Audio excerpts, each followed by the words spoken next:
You ever notice how the things that save us often come disguised as inconveniences? My grandmother used to leave notes everywhere when her mind started slipping. Little scraps of paper with reminders. Turn off the stove. Lock the front door. Toby's birthday is March 15th. We thought it was sad, watching her try to hold on to herself through grocery lists and Post-its. But those notes, that became her lifeline. Even when she couldn't remember my face, she'd see a note saying, "Toby, your grandson who loves baseball." And her eyes would light up with recognition. I think about those notes a lot these days, especially now that I lead my own. Not because I'm forgetting things. God, I wish that were the reason. My name is Tobias Kowalczyk, though everyone back in Zanesville, Ohio just called me Toby. 3 months ago, I took a job that seemed like a gift wrapped in lucky circumstances. Night security at the Crescent Hotel in Eureka Springs, Arkansas. The pay was double what I'd been making at the warehouse, and they were desperate enough to cover my relocation costs. My cousin Stosh had worked hotel security for years and always said it was easy money. Walk the halls, check the doors, stay awake. The Crescent Hotel sits on top of West Mountain like something that grew out of the rock rather than being built there. Opened in 1886, they call it America's most haunted hotel now, really lean into the ghost tour angle. I figured that was just marketing. Every old building claims to have ghosts these days. It's good for business. During my first week, Dolores trained me. She'd been working nights here for 11 years, had this way of humming hymns under her breath while she showed me the rounds. Polish woman, like my babcia, but from Little Rock instead of Cleveland. She went through everything methodically. Which doors to check, how to reset the ancient boiler when it acted up, where they kept the good coffee. Then, on my last training night, she grabbed my wrist. Not hard, but firm enough to make me pay attention. "One more thing, Toby. Don't look in any mirrors after 11 at night." I laughed. She didn't. I'm serious. Doesn't matter which floor, which room. After 11, you keep your eyes down when you pass them. Come on, Dolores. You trying to scare the new guy? She let go of my wrist, went back to her humming, but before she left that morning, she said something that's been rattling around in my head ever since. The things that watch us through glass aren't always our own reflections. I should have quit right then. Should have driven back to Ohio and found another warehouse job, but the money was too good, and I was too curious. And now I leave notes for whoever comes next. My first solo shift was a Tuesday in late September. The hotel had maybe 30 guests, mostly elderly couples doing the fall foliage tours. I started at 11 p.m., right as Marcus, the evening guard, was heading out. "Quiet night," he said, not making eye contact. Marcus never made eye contact with anyone, far as I could tell. Couple on the 3rd floor complained about noise from the room next door, but 318's been empty all week. "Empty rooms make noise here?" He shrugged, already halfway out the door. "They do lots of things." The lobby felt different at night. During the day, it buzzed with tourists snapping photos of the limestone columns and Victorian furniture. But after 11, it became something else. The grandfather clock near the staircase ticked loud enough to echo. The leather chairs seemed to watch you. And the mirrors. Christ, there were so many mirrors. Ornate ones and gold frames. Simple ones above the mantels. A massive floor-length one by the elevator that reflected the entire lobby. I kept Dolores's warning in mind, but honestly, I felt ridiculous avoiding them. I'm 34 years old. I've worked nights at a meatpacking plant where we'd find raccoons living in the walls. I've seen actual dangerous things. Mirrors weren't on that list. By 1 a.m., I'd done my first 2 rounds. The Crescent had 5 floors, 72 rooms, and more hallways than seemed architecturally possible. The 4th floor used to be a hospital back in the 1930s. They'd turned it into a cancer treatment center, which explained the wider corridors and that persistent smell of old antiseptic that no amount of air freshener could mask. Room 218 had its "Do Not Disturb" sign up, same as Marcus noted. Room 419, the morgue suite as the tour guides called it, stayed locked unless specifically booked. The basement, where they stored the dining room furniture during renovations, required a different key that I kept separate from the main ring. Around 2 a.m., I was checking the second floor when I heard it. Footsteps above me, slow and measured. Not unusual. Guests got up at all hours. But something about the rhythm bothered me. Too regular. Like someone pacing the exact same path over and over. I took the servants' stairs to the third floor. The hallway stretched out, lit by those fake electric candles they'd installed to maintain the historic atmosphere. The footsteps had stopped. Every door was closed, no light showing underneath any of them. Then I saw her.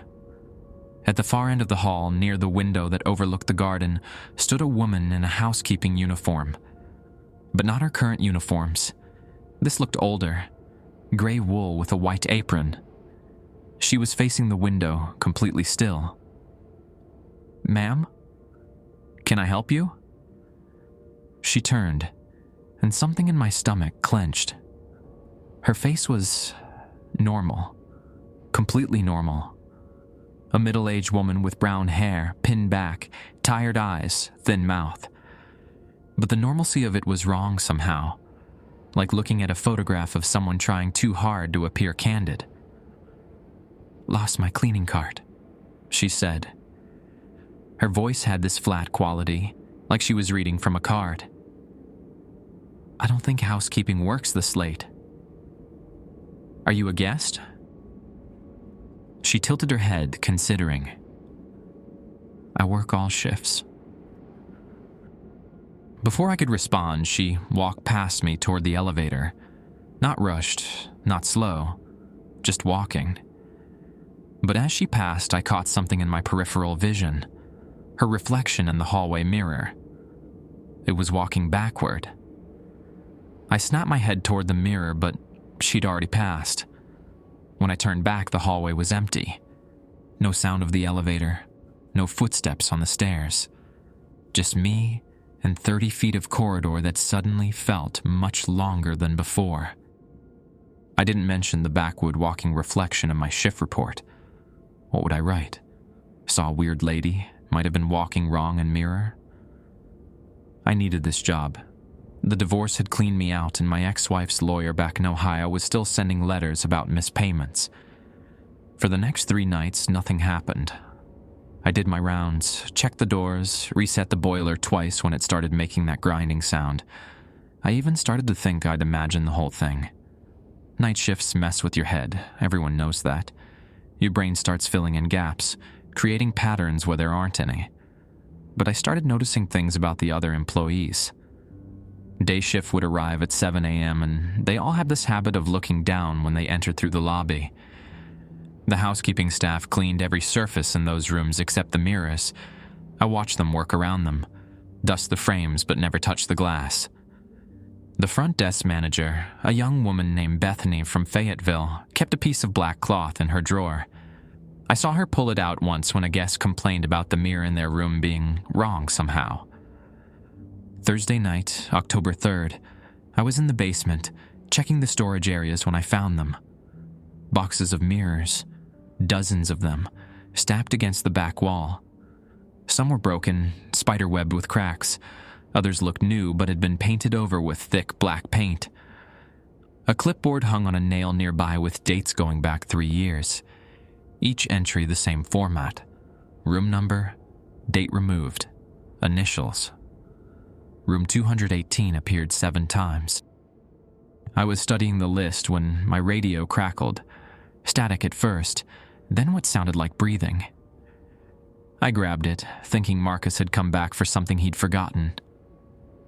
"Marcus? That you?" More static. Then, clear as day. "Stop. Looking." The voice was mine. I dropped the radio. It clattered on the concrete floor, battery compartment popping open. The basement lights flickered, not dramatically, just that little hiccup fluorescents do when the power grid shifts. But in that half second of dimness, I saw someone standing between the stacked mirrors. The light steadied. Nobody there. But one of the painted mirrors had a streak through it now, like someone had dragged their fingers through the paint while it was still wet. Except the paint was bone dry. Had been for years by the look of it. I grabbed my radio, shoved the battery back in, and got out of there. Back in the lobby, I tried to settle my nerves with coffee from the ancient pot near the night manager's desk. My hands shook as I poured. The grandfather clock showed 3:17 a.m. The hotel was silent except for the building sounds. Pipes expanding, wood settling, all those normal noises old structures make. Then I heard humming. Dolores' hymn. The one she always hummed during training. Coming from the elevator. The elevator that was supposed to be locked down for maintenance until morning. I watched the floor indicator above the doors. B for basement. Then 1. Then 2. The humming grew louder. Floor 3. Floor 4. The elevator shouldn't even go to 4 without a special key. There was the old hospital floor off limits to guests. The indicator stopped at 4. The humming stopped. I waited 5 minutes. 10. The elevator never came back down. My rounds included checking all floors, even the restricted ones. That was the job. But standing there, watching that indicator stuck on 4, I remembered something my babcia used to say. Niektóre drzwi są zamknięte, nie żeby trzymać nas na zewnątrz, ale żeby trzymać coś w środku. Some doors are locked not to keep us out, but to keep something in. I took the servant stairs. They were narrower than the main staircase, meant for staff to move between floors without being seen. The 4th floor landing had a sign, authorized personnel only. My keycard worked, the lock clicking open with a sound that seemed too loud. The hallway beyond was different from the guest floors, wider, like Marcus had said. The walls were that industrial green color hospitals used in the old days, though patches had been painted over with the hotel's current cream color. The antiseptic smell was stronger here, mixed with something else. Something sweet and rotten, like fruit left too long in a sealed container. And at the far end of the hall, the elevator doors were open. The car was empty, but in the polished metal of the elevator's back wall, I could see a reflection of someone standing right behind me. I didn't turn around. Every instinct in my body said turn, look, run, basic human programming when you sense someone in your space. But Dolores' warning held me frozen. After 11, don't look in mirrors. And what was polished metal but another kind of mirror? Instead, I stepped forward into the elevator, keeping my eyes on the floor. The presence behind me, I could feel it, follow. Not footsteps exactly, more like air displacement, the way you know someone's entered a room even with your back turned. The elevator door stayed open. Going down? My own voice again, but not from me. From whatever stood behind me. I reached for the buttons without looking up, pressed L for lobby. Nothing happened. The doors remained open, that presence still there, patient as a held breath. Then I noticed the floor of the elevator, scuffed metal, worn down by decades of foot traffic, but reflective enough to show shapes. In it, I could make out 2 sets of legs. Mine in my security uniform pants and boots, and another pair, also in security pants and boots, standing exactly where I was standing, occupying the same space. The Swedish rot smell grew stronger. Dolores tried to warn you. This time it was her voice, but wrong. Like someone had learned the sounds but not the meaning behind them. She tried to warn all of us. I kept my eyes down, backed out of the elevator slowly. The moment I crossed the threshold, the door slammed shut. The floor indicator started moving. 4, 3, 2, 1. B. Then back up again. A continuous loop. The 4th floor hallway stretched before me. In the dim light, I could see doorways, some open, some closed. The open ones showed glimpses of old hospital equipment, gurneys with leather restraints, metal tables with drainage grooves, an iron lung machine, its bellows still. Room 418 had a brass plaque. Treatment room. The door was ajar. Inside, mirrors covered every wall, even the ceiling. But they were all painted black except for small sections scraped clean, eyes with gaps, mouth with slots. Like someone had been trying to see through them, or like something had been trying to see out. A leather journal sat on the metal table in the center of the room. The cover was worn soft, stained with what looked like coffee and something darker. Inside, handwriting in different inks, different hands, but all security guards. September 1987. They're in the mirrors, but they're also us. Don't understand how. TR. March 1993. Saw myself doing my rounds while I was sitting in the break room. Checked the cameras. I was in both places. KL. January 2001. The real us are trapped here. The ones walking around. Those are the replacements. Why do you think no one ever quits this job? MS. August 2009. Started painting over mirrors in 419. They screamed all night. Sounded just like me screaming. DB. November 2015. If you're reading this, you're already caught. Look at your reflection long enough and it starts moving without you. Then one day, you're the reflection. RJ. The last entry was dated 2 weeks ago, and Dolores's shaking handwriting. October 2024. Trained the new boy today, Toby from Ohio. Nice kid. Reminds me of my nephew. I tried to warn him, but it's already too late. Saw him in 3 places at once during his first walkthrough. The mirrors have been hungry since we stopped feeding them. Should have told him about the contracts, about what the hotel really is, about what happened to the cancer patients. We're not security guards. We're the boundaries, keeping the men, keeping us out. But the lines blur after 11. God forgive me for bringing another one here. Under her entries, someone had written in fresh ink. The pen was still on the table. October 3rd, 2024, 3:47 a.m. Don't trust the you that looks back. He's been here longer. I checked my watch. 3:47 a.m. My hand wasn't holding a pen. A door slammed somewhere down the hall. Then another, and another. Getting closer. I grabbed the journal and ran for the servants' stairs. Behind me, that humming started again, but multiplied.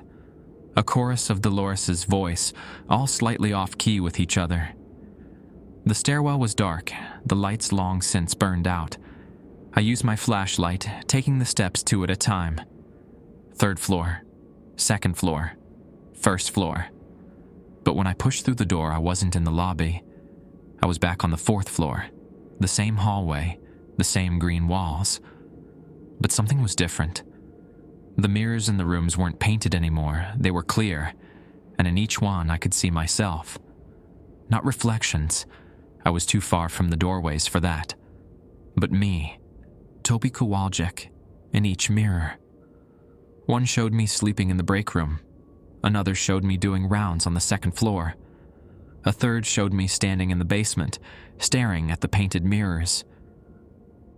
All happening simultaneously. All real. The elevator dinned. The doors opened. I saw myself walk out, wearing my security uniform, but cleaner, newer.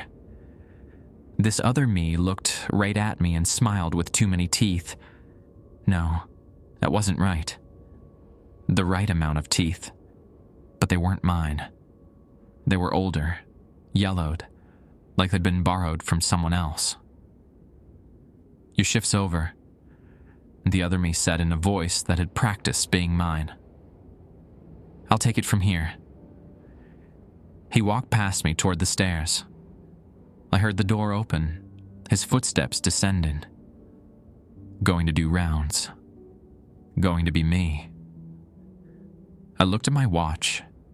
It had stopped at 3:47. In the journal, new words were appearing in my handwriting. The reflection is more real than the original. The hotel needs witnesses. The patients never left. They just changed states.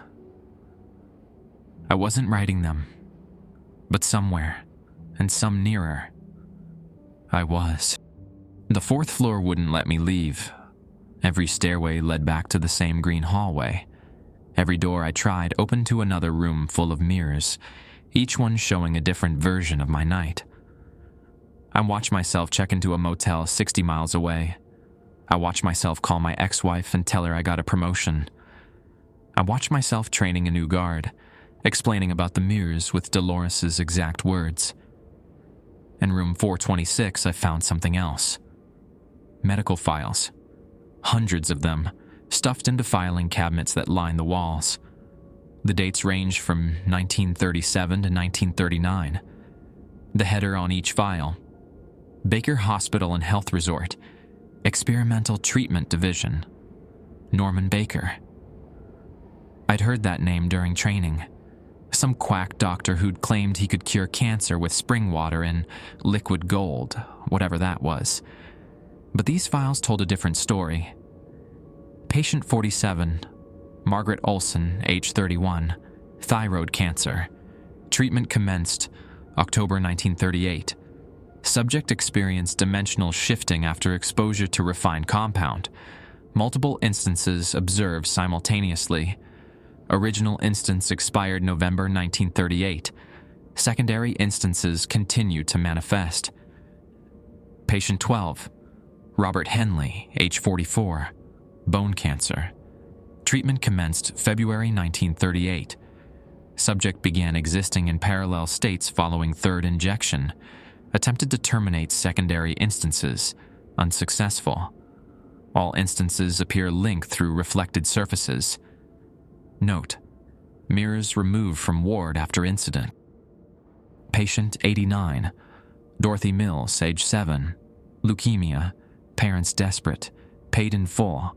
Subject responded unusually to treatment, began walking through reflections, located her in 17 different rooms simultaneously, parents demanding answers, cover story implemented, child died peacefully. The last file made me stop breathing for a moment. A photograph was clipped to the inside.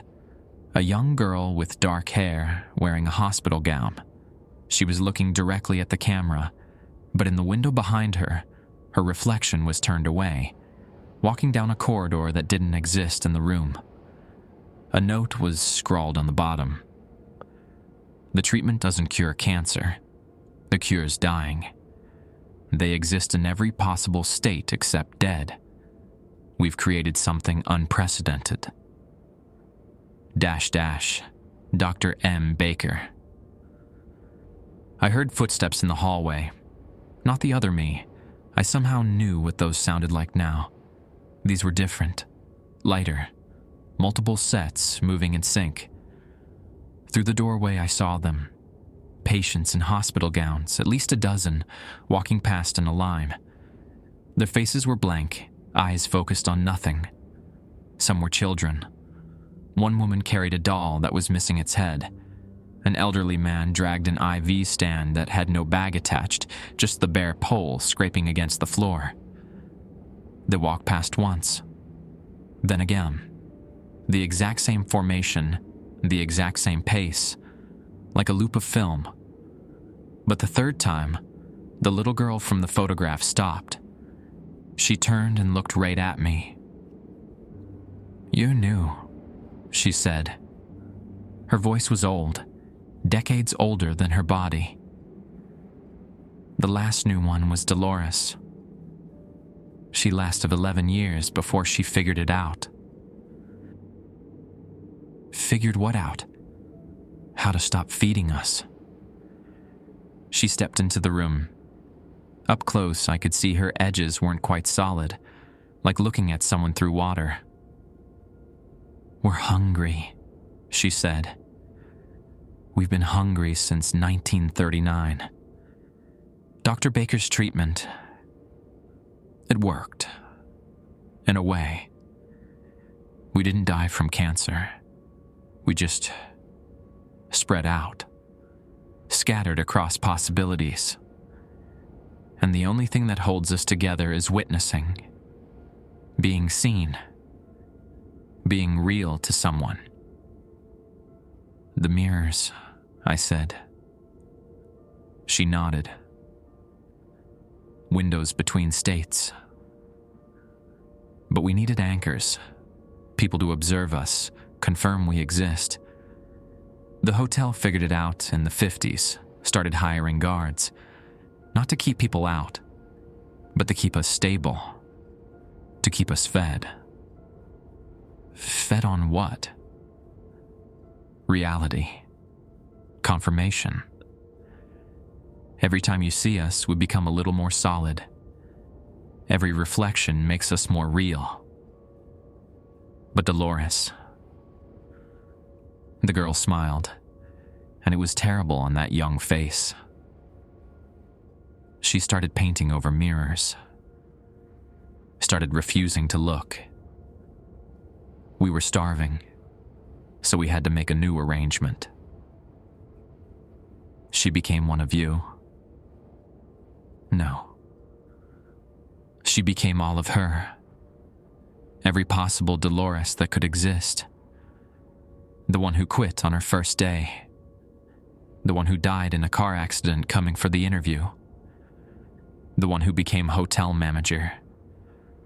The one who never left Poland. All of them. All at once. All trying to exist in the same space. I thought about the journal entry. Saw him in 3 places at once during his first walkthrough. That's what's happening to me. The girl tilted her head. It started the moment you took the job. The contract you signed wasn't just for employment. It was consent to observe, to be observed. Every night after 11, the boundaries thin. You see us, we see you, and gradually, you become like us, scattered, multiplied, reflected into infinity. There has to be a way to stop it. There is. She pointed to the painted mirrors stacked in the corner. Break them all. Every mirror in the hotel, the real ones and the painted ones. But here's the catch. You have to break them all at exactly the same time. Because the moment you break one, all your other selves will know. And they need the mirrors to exist. They'll stop you. I looked at the painted mirrors, dozens of them, plus all the mirrors throughout the hotel. An impossible task. "Why are you telling me this?" "Because I'm tired," she said. And for a moment, she looked exactly like what she was. A 7-year-old girl who'd been 7 for 86 years. We all are. Existing like this. It's not living. It's not dying. It's something worse. We're echoes that won't fade. Cancers that learn to metastasize across reality itself. She started walking toward the door, then paused. "Your grandmother. The one with the notes." She had the right idea. External memory. Truth written down, outside of perception. You want to survive this? Stop trusting what you see. Start writing everything down. The you that writes is more real than the you that sees. She left, rejoining the line of patients in their endless loop. I stood there, journal in my hands, watching them pass. On the 7th loop, I noticed something. I was in the line too, walking with them, wearing the hospital gown from 1938. I looked down at myself, still in my security uniform, still in room 426, but also in the hallway, also walking, also trapped in 1938. The watch on my wrist started moving again, 4:15 a.m., and the journal, new words in my handwriting. The treatment worked. We're all cured. We'll never die. We'll never stop. We'll always be here, walking the halls, feeding on observation. The cancer didn't kill us. It taught us how to survive. I wasn't writing it, but I was. Just not this version of me.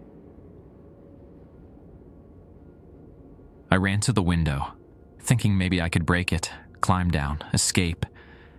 But in the glass reflection, I saw myself standing perfectly still, watching myself run to the window. And behind that me, another me, watching us both. An infinity of Tobys, all trying to be real, all succeeding. I had to get out of the 4th floor. But knowing something and doing it were becoming separate things. My body walked toward the stairs while I watched myself from room 426. I was both observer and observed, the watcher and the watched. The journal weighed heavy in my hands, the one still in the room. The me walking down the stairs wasn't carrying anything.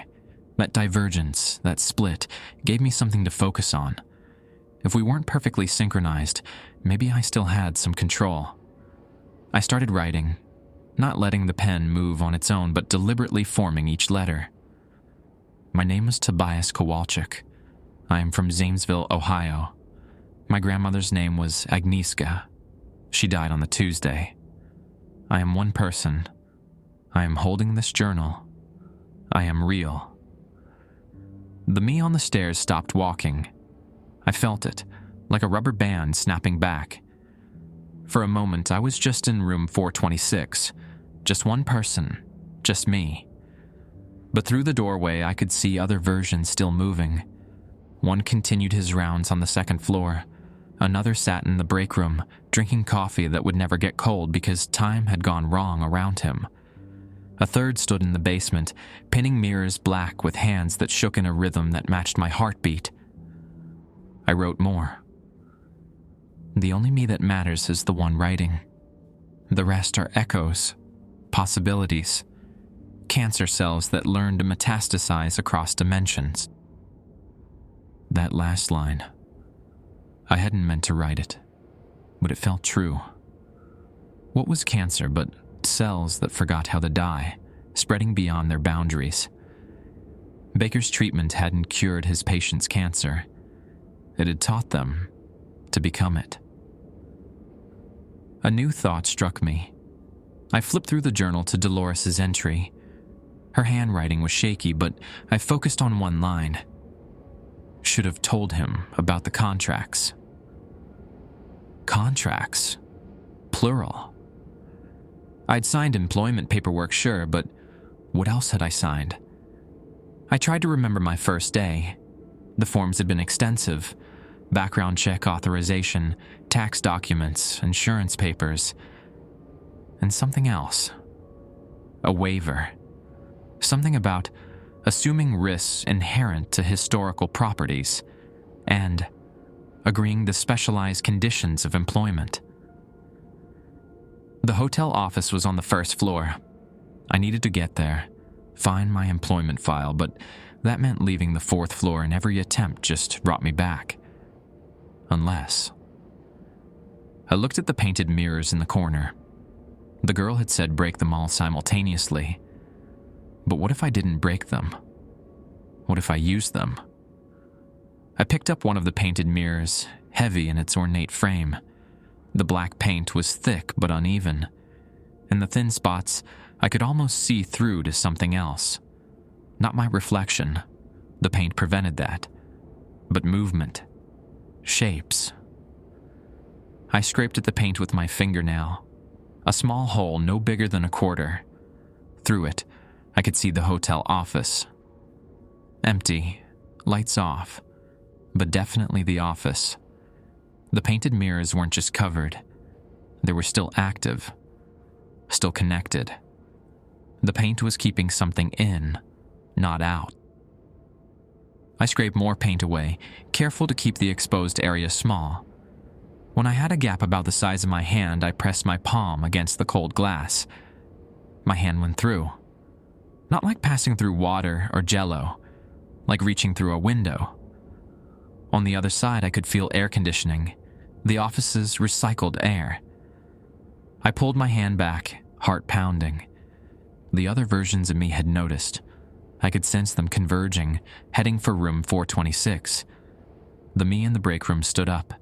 The one in the basement started climbing stairs. Even the one from 1938 had turned from the patient line and was walking this way. I didn't have much time before they all arrived. Before we all arrived. Before I became so multiple that the word I lost all meaning. I scraped more paint, creating an opening just large enough. Then I did something insanely stupid, or brilliantly desperate. I climbed through the mirror. The sensation was wrong. Every nerve fired at once, telling me I was falling up and standing still simultaneously. My vision split, showing me room 426 in the office at once, superimposed like double-exposed film. For a moment, I existed in both places fully, and I understood why the patients walked in loops. When you're everywhere, any direction leads back to yourself. Then I tumbled through completely, landing on the office carpet. The mirror on this side was hung on the wall, covered in the same black paint, but now I could see the scraped section from the other side, looking into room 426. And through that gap, I saw myself. All of myselves. They'd reached the room, 5 or 6 versions, all staring at the mirror I'd just climbed through. One picked up the journal I dropped. Another examined the scraped paint. A third was already moving toward the mirror, reaching for the exposed section. I grabbed the letter opener from the desk and slammed it into the mirror, right through the exposed portion. The glass cracked, spiderwebbing out from the impact point. The Tobys on the other side recoiled as one, clutching their hands as if burned. But the mirror didn't break completely.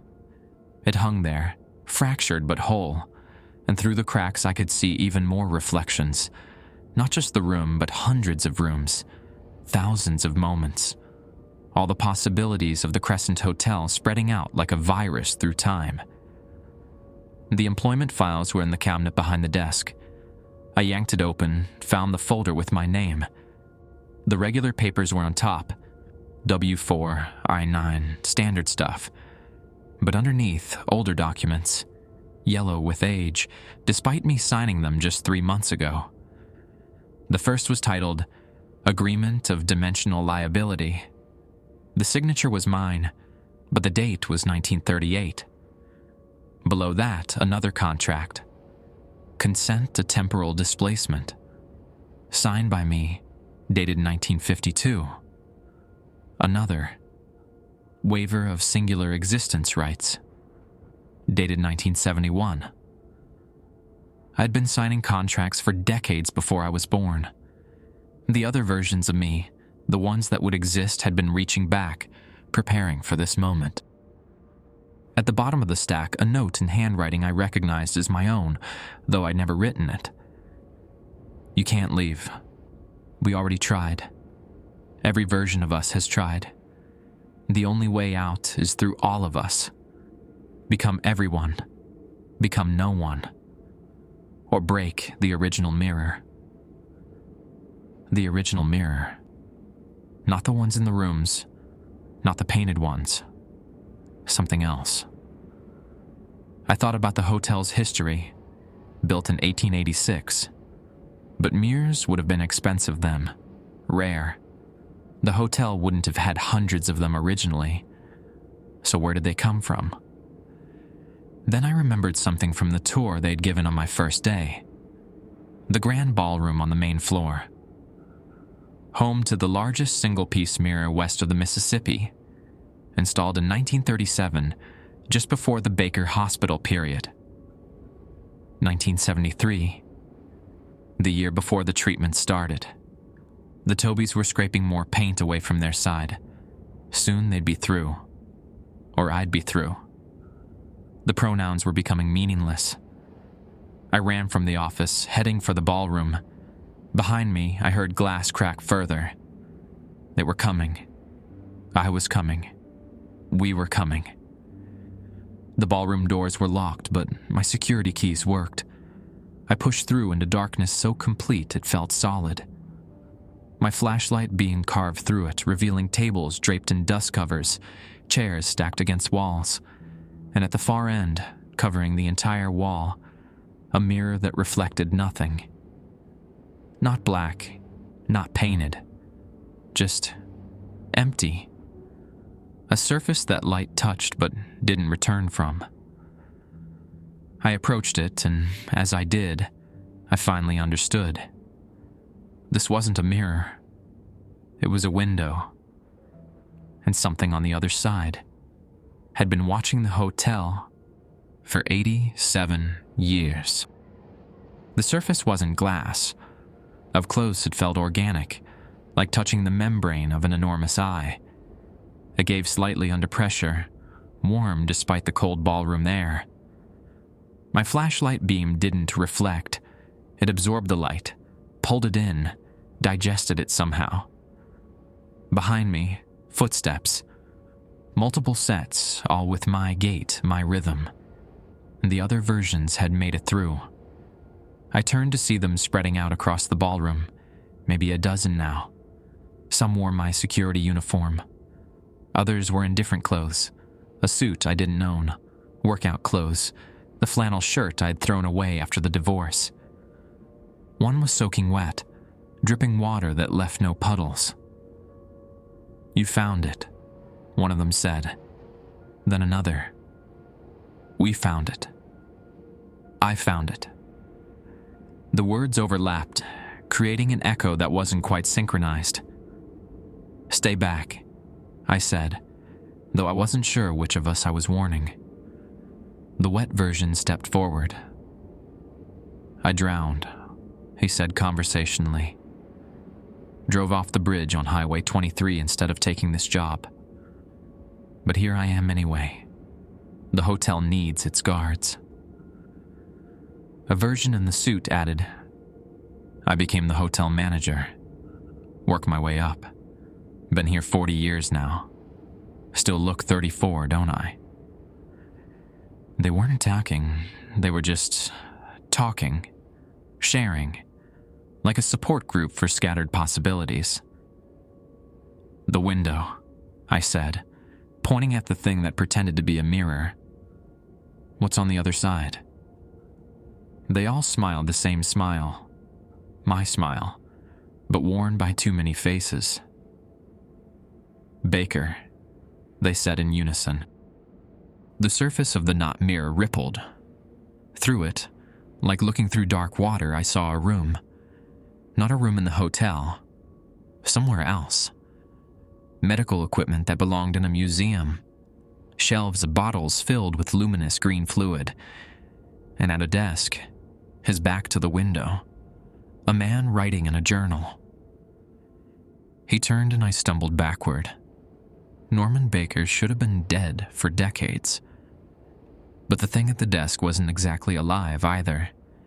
His face was layered, like multiple exposures of the same photograph stacked incorrectly. young and old simultaneously, dying and thriving. His eyes. God, he had so many eyes. Not multiple ones, but the same eyes existing in different states, open and closed, blue and cataract white, seeing and blind. He pressed his hand against his side of the window. Where he touched, the membrane became transparent.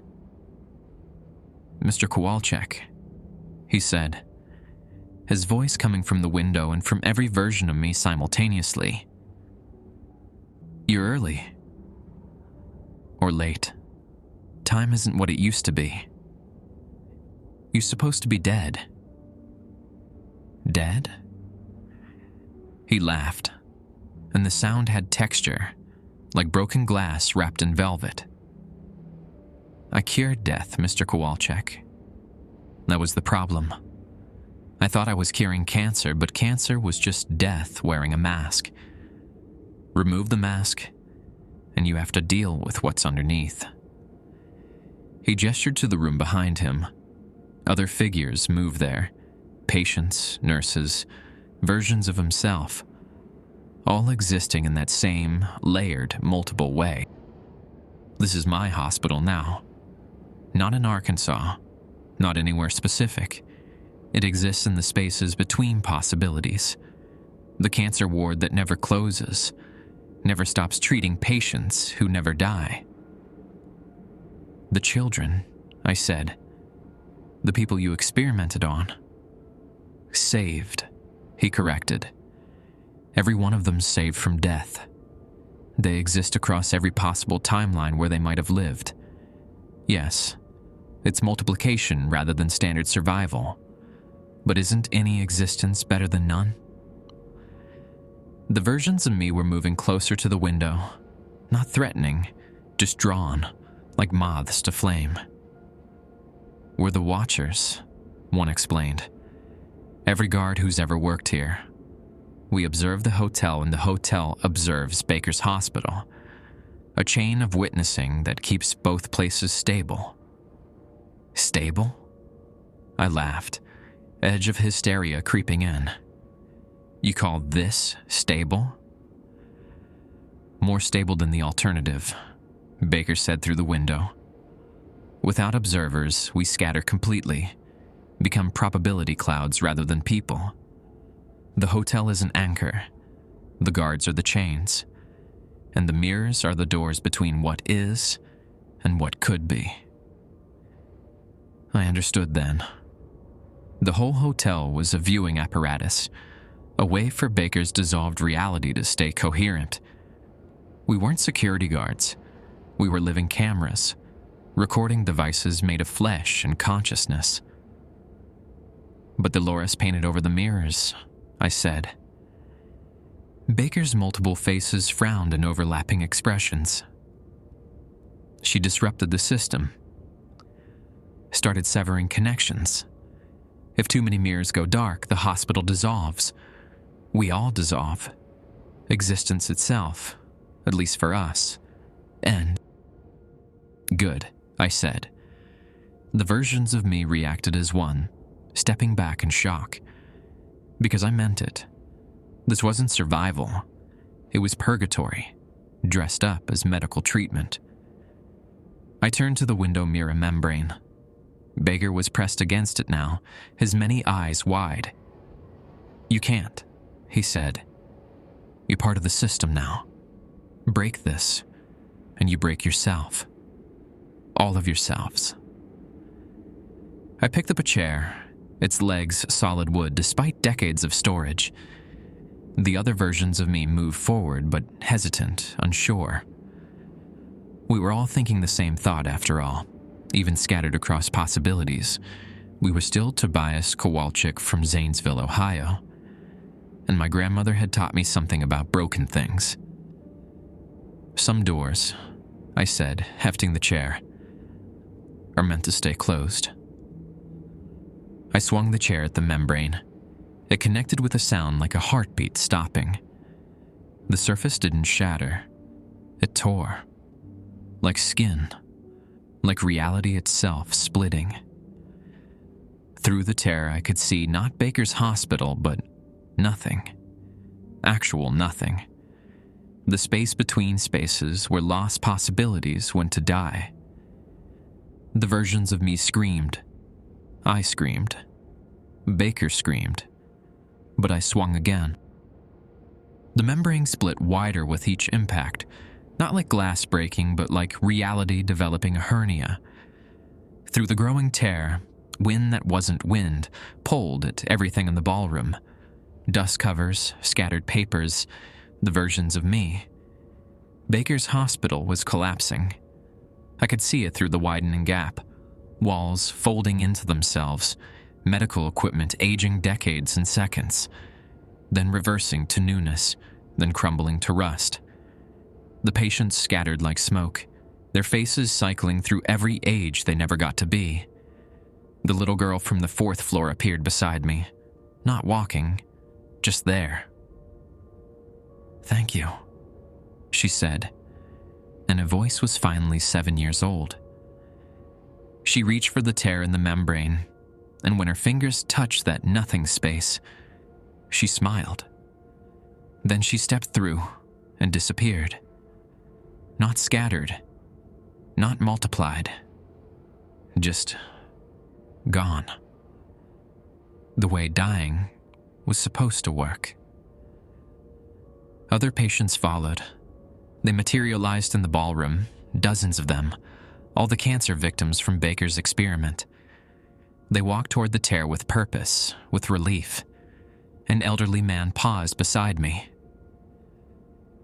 "Tell my daughter I loved her," he said. "She'd be 93 now, if she's alive." Then he was gone too. The versions of me were collapsing, not disappearing but condensing. The one in the suit aged rapidly, 40 years of avoided time catching up. The wet one dried, gasped, drowned on air that was 80 years too late. They fell one by one, each death they'd avoided claiming its due. But I was still standing, the original, the one holding the chair. Baker pressed against his side of the membrane, his multiple faces alternating between rage and terror. "You don't understand what you've done," he said. "Without the hospital, without the observers, causality itself breaks down in the space. The hotel will become a wound in reality." "Better a wound than a cancer," I said. I drove the chair leg directly through the membrane into what should have been Baker's chest. But he wasn't solid anymore. He was possibility foam, potential incarnate. The chair leg passed through him and he scattered, not into multiple versions but into component parts. Memories, regrets, ambitions. They floated for a moment like dust motes, then the nothing space claimed them. The membrane began collapsing from the edges inward like burning film. The ballroom walls cracked. No, not cracked. They were remembering all the states they'd ever been in. Fresh lumber and ancient rot, painted and bare, standing and collapsed. I ran. The hotel was unmaking itself around me. In the lobby, the grandfather clock showed every time at once, its hands spinning in all directions. The front doors were locked and unlocked, open and closed. I went through them when they were open, or maybe I went through them when they were closed. The distinction had stopped mattering. Outside, the Crescent Hotel flickered. One moment, a grand Victorian structure. The next, a hospital. Then ruins. Then nothing but a foundation. Then forest. As if it had never been built. I made it to the parking lot before my legs gave out. Not from exhaustion, but from temporal friction. Parts of me were trying to exist in different decades. My left hand was young, maybe 20. My right was spotted with age. My reflection in a car window showed my father's face. Behind me, the hotel made a sound like the world's largest violin string snapping. I turned to see it fold into itself, every moment of its existence trying to happen simultaneously. The patients who'd walked through the tear were gone, properly dead, but the building itself was infected with multiplicity, with Baker's curse of existing too much. Then, silence. The hotel stood there, looking normal, solid, Victorian grandeur against the Arkansas sky, but wrong, like a photograph of the building rather than the building itself. I tried to stand and realized I could. My hands were both the right age, 34 years old, weathered from warehouse work, wedding ring tan line still visible. I was singular, whole, but when I looked at my shadow, there were 3 of them. I drove away in my truck. When had I gotten to my truck? And didn't stop until I hit a gas station 20 miles out. The kid at the counter looked at me strange when I paid. "You okay, mister? You look like you've seen a ghost." Something like that. He gave me my change. "Hey, were you just here? Like 5 minutes ago? You bought the exact same thing.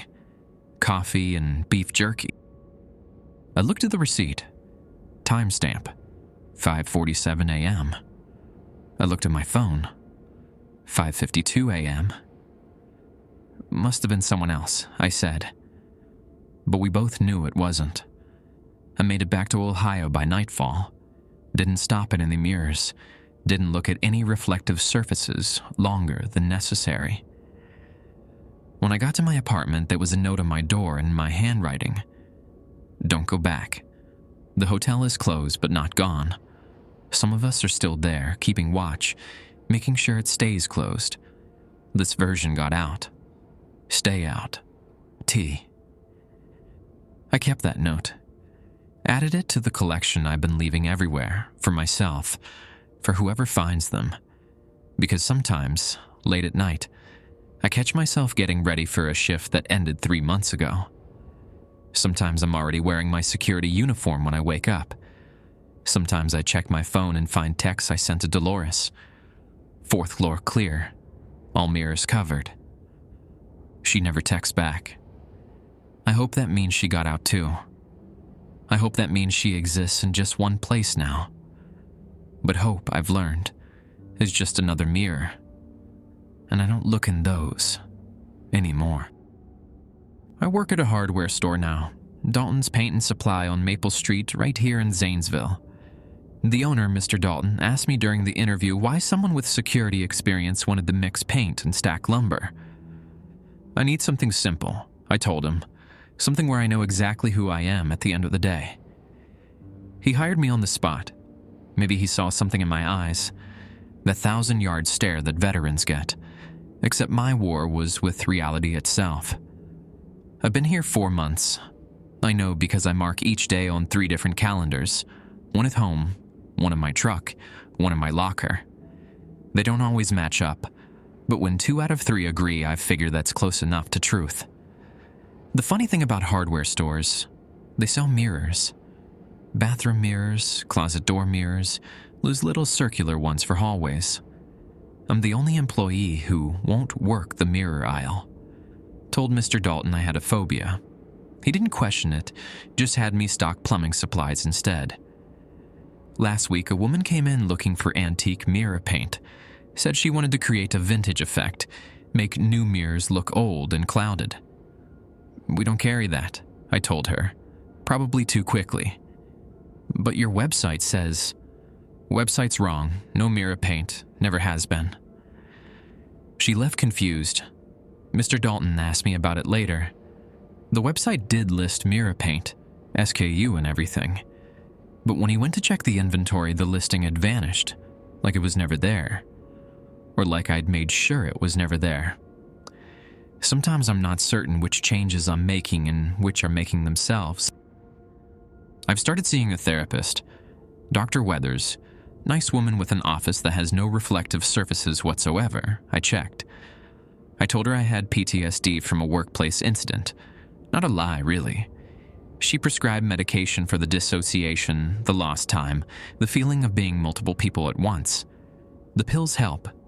A little. They make the edges less blurry, but they can't fix what Baker broke.